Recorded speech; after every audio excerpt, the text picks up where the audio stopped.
So as you probably know, Guild Wars 2 is about to have another big release. It's episode 5 of this Living World season called All or Nothing, and it's launching tomorrow. So I wanted to take this opportunity right at the end of the road to show you guys some more of the pre-release information the devs have shown about this upcoming patch at Thunderhead Keep. Now, I already did a trailer analysis on their original information, the story implications, and some of the new features we'll be getting. But we can go a bit further than that now, because since releasing the trailers, the devs have given a bit of additional information. At the start of the video, I'll note as well that to coincide with the launch of the release, the devs are putting the game on sale again. I feel like we just had a big sale, didn't we? Or do I always feel like that when we go on sale? Anyway, Path of Fire, the recent expansion, is half price now, 50% off. And it's that's for all editions. You can find a link in the description if you want to click that and see what the sales are. But yeah, so we're going to look over at both Twitter, the official ArenaNet Twitter, and their Facebook, where they've given little details, but in particular 2 new videos. Now, they're not full-on trailers, but they are teasers for 2 respective aspects of the new patch. They're not spoilers, so we're not going to see to what extent we fight Kraukatoric here, or what dwarves are visible, and all that kind of stuff.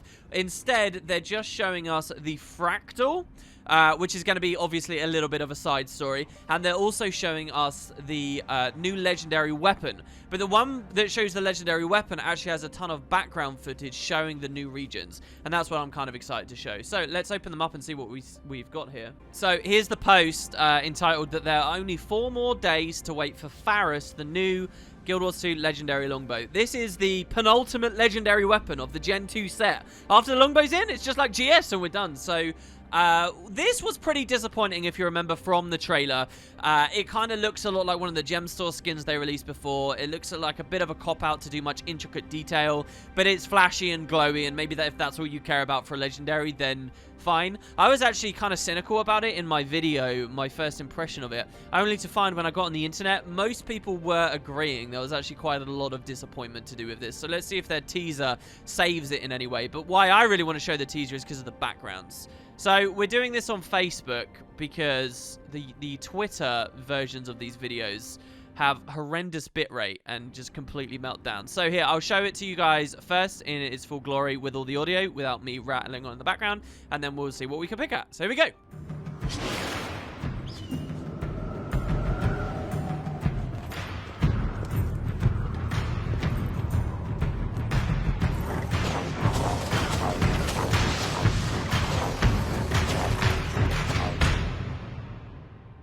Alright, so there you go. Like I said, just a teaser. They're not the longest things in the world. Let's rewind through and see what we do as the frames roll on. So first of all, the armor that this character's in...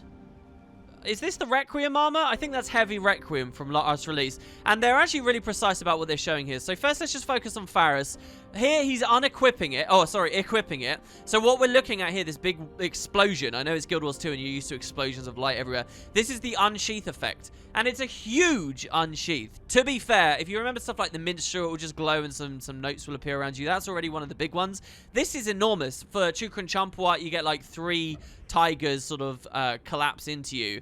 This is like I've cast a huge skill when I obviously haven't, which is a bit weird. Maybe you guys don't like that. Obviously, in the competitive modes, you can use standard enemy models and it will just get rid of everyone's legendaries, so it doesn't clutter things up too much. But yeah, a really big on sheath. If shiny is your jam, then shiny's what they've given you here with this legendary. And if you think about Gen 2 as a set, what else has been ultra shiny in the set? Not much, right? So maybe it's justified. Next. As we move forward, we have this Raven here, and they even put a sound effect on the trailer, I think, of it flying off. I don't think that actually has anything to do with the weapon, though, right?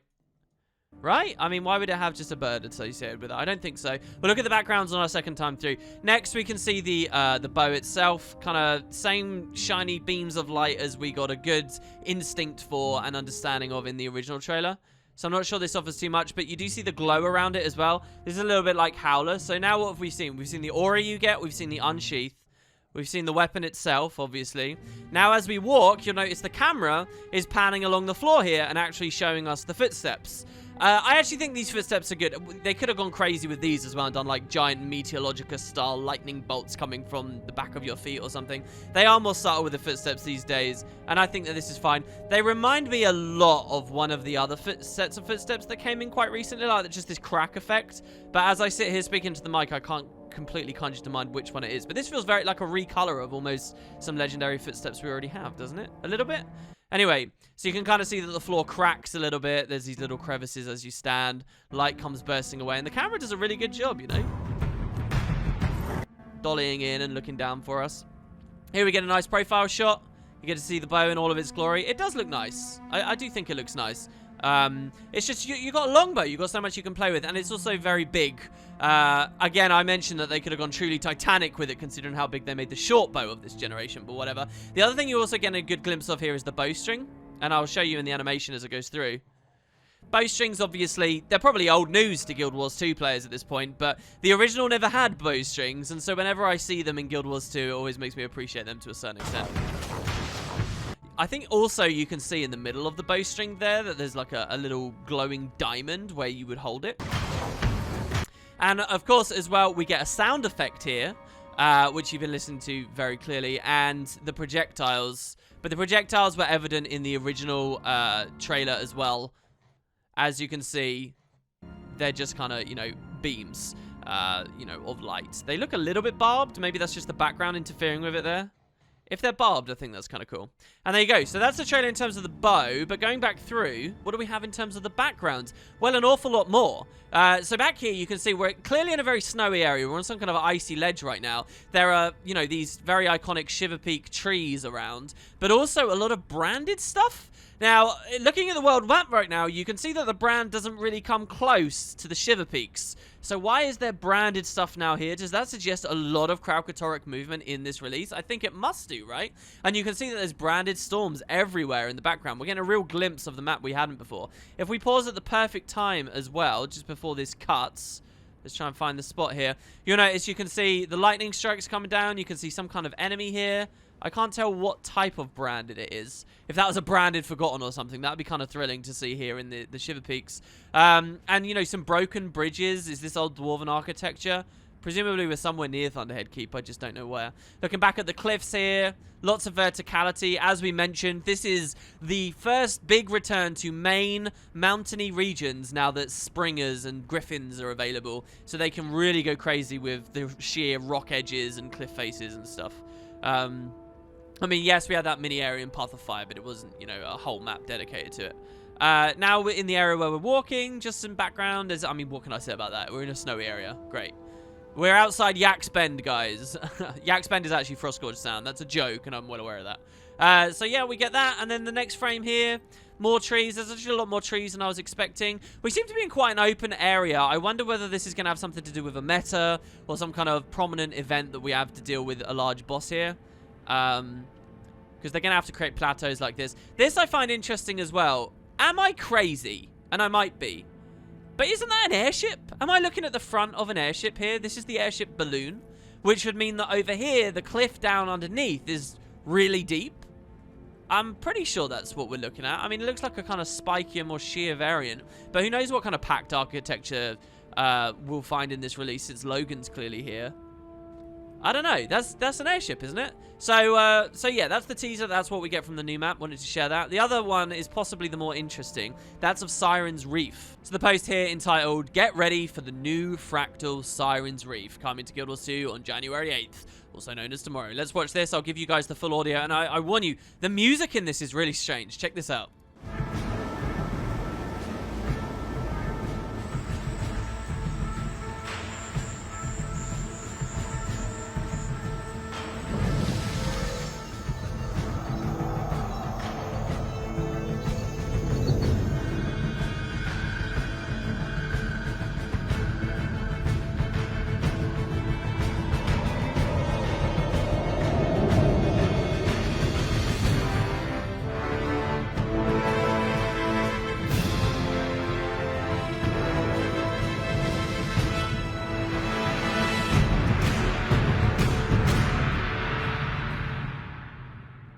Okay, I gotta say, based on the teasers, and only on the teasers, I swear I'm more excited about the Fractal this patch than I am about anything else. Look at this! This is just like the exact perfect dungeon crawling, spelunking style experience I had giddily imagined Guild Wars 2 would contain way back before it came out in 2012. This seems so cool, like Indiana Jones style adventure. You've got exteriors, you've got the long winding passageways, you've got rooms filled with traps we'll look through in a second here. Talking about the music, it's weird, isn't it? It reminds me a bit of the Divinity's Reach Carnival, just like slowed down and twisted. Why would that be relevant? The only thing I can imagine as well, looking at this like sunset, very orangey skybox or whatever, is there a chance there's like, this is something to do with the traveling carnival that we saw in Season 3 that ended up crash landed on Ember Bay? Maybe, I don't know, that's going to be such a silly, ridiculous, stupid idea, but that's immediately what it draws to my mind. Listen to that weird carnival-y sounding music that obviously then does transition into a more adventure-y kind of tone afterwards. So let's roll on through and see what is actually being offered. First of all, nice sunset, skybox, and look, it's the lens flare as well. This feels Ember Bay, doesn't it? It feels very Ember Bay to me. In fact, I don't know. There were some tropical, like, planty areas of Ember Bay. Is it going to be an idea that we're on the Fire Island chain at a period of time where the volcanoes were a little bit more dormant and it was all lush and nice? I don't know. Anyway, so we scroll through. We see some pocket raptors in the area. There have never been pocket raptors in a Fractal. So one thing I do want to say, and you'll notice as well how jungly this looks. When the original Fractal came out of this Living World season that gave us the backstory on Amala, what was really cool about that Fractal is it was a Path of Fire aesthetic. It was an Alolan region of the world, and it borrowed from all of the POF assets. However, when you look at the first expansion, Heart of Thorns, with all of its jungly stuff and tangled depths, and you know that aesthetic of the tunnels below the Silver Waste, for example, and Dragon Stand and the peaks in Verdant Brink and whatnot in the canopy, there was never a Fractal that represented that stuff. At the time that Heart of Thorns was live, Fractals was going through like a lot of shake-ups and what the devs actually wanted it to be, and they were re-implementing old Season 1 Fractals around that time, I think. Maybe that was a little bit earlier. But basically, we kind of didn't get that. Now, the Fractal team seems to be in a really beautiful place where they're consistently putting in new ones. And when Episode 1 came out and we had that Alolan-looking Fractal, I distinctly remember saying, it would be so cool if we got a Heart of Thorns style Fractal. Is that what this is? Pocket Raptors in Fractals? I mean, this is what we're looking at here, right? And it's very jungly. So I really like the idea that that could have been like a baseline, like a core inspiration or something. Anyway, so we're panned through. We got, you know, old ruins. Who built these ruins? Why are we here? What's the context? Deepstone obviously had us exploring some old ruins as well and reintroduced the ancient language we witnessed in some cryptic Guild Wars 1 quests. Are they going to continue that storyline in kind of an informal way? I think the idea of trilogies of Fractals are probably done ever since the arc selection is over now. Here I want to note something kind of weird. Look at this rock wall. You can actually see through a crack between some of the boulders. That's not an asset I really recognize. Is this going to be a thing we break somehow? Or am I just deluding myself and we have seen rocks stacked in a precarious way like this before, such that you can see through the other side? Yeah, we're scrolling through. We get these nice trees. They're panning backwards now as well, which is a really weird way to shoot the trailer. I wonder if the way they shot this was they actually tracked it forwards and then we're actually watching the footage in reverse. In post, they reversed it. I don't know, but like, so in what direction do we adventure through this? Presumably not in reverse. But yeah, you get kind of these winding halls. This is an interesting shot because obviously we have this platform with the energy barrier around it. Now, what this could mean is it's like a conquest cap. We've all got to stand on it to flip it somehow, or we've got to like bring this barrier down so we can go on. It reminds me a lot, this area here as well, and I don't know why necessarily, but of the first raid wing. This gate here reminds me of the moment where you have to stand around on all the pressure pads to open the door in the graveyard in the Maguma jungle. But yeah, it's that same kind of, you know, overgrown ruins we would find in places like that. Clearly, this is some kind of objective at some point to open this gate and go through it, or maybe we come from the other side and there's another way to open it. Here we see this head with the kind of beautiful hair here. This we already saw in the trailer and talked a little bit about the trailer. And you got the mouth. We also saw, I think in the trailer, that there was a doorway that opens and closes over this, which is weird to acknowledge now that I don't see like anything underneath. Maybe I'm wrong about that. Maybe it's a different door. Maybe there's multiple heads that look like that. And just look at how we move in and the light shifts. This feels great. This reminds me of being giddily excited watching Oblivion trailers and wanting to explore alien ruins. Look at how cool this is, guys. Great lighting up here. Well, I don't actually think they're casting real light. Maybe they are. It looks kind of labyrinthine as well, right? Like, we could have gone left, we could go this way, we could go this way. And that might not seem very interesting to you guys, but as far as Fractal's design is concerned, I wonder what kind of objective we'll have. I remember in Queensdale, not Queensdale, sorry, in Gandaren Fields, there is that crypt to the north where there's another labyrinthine-style area where you have to collect rocks to find pressure plates to open a door elsewhere. Could they maybe be doing a bit of a remake or a similar setup as that? And then finally, the last shot, we're back outside. This is what the trailer ended its Fractal section on as its last shot as well. In the trailer, we saw that there's actually a boss fight you participate in here. On the trailer, I noted how similar this felt to the Sanctum K mission of Guild Wars 1. We have a tattered ship here.